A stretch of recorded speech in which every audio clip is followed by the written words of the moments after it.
let's keep it with the safeties. Since you mentioned that, perfect transition to wrap up our draft coverage on KFAN.com. Draft Vision with Pete Bercich, Paul Allen, Paul Charchian, and Henry Lake. I'm Joe Nelson. Taylor Mays, I've seen a couple of mock drafts, and I'm sure all of you out there watching this have maybe seen one or two as well, where Taylor Mays is right there at number 30.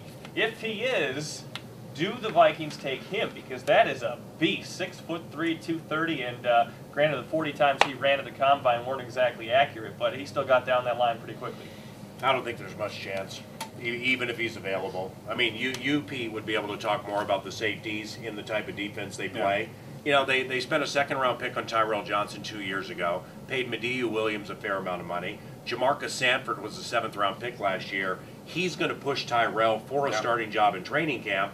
Now, deeper in the draft, I'd like to see them do something, like Henry said with that LSU kid.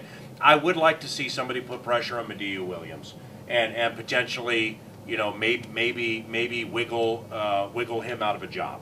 Mediu's okay. I think people are too hard on him, but still I think we could do some work there. But overall, safety's in the cover too.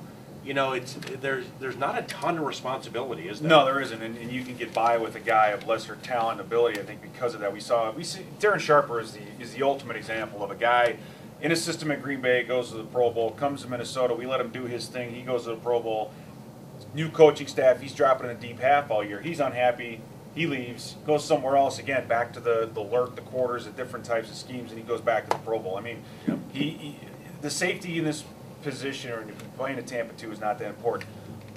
However, if you go back and we start talking about maybe the change in our corners and saying our corners aren't going to be run supporting as much as they have been, that means we're going to have to pull a safety down into the box a lot more often.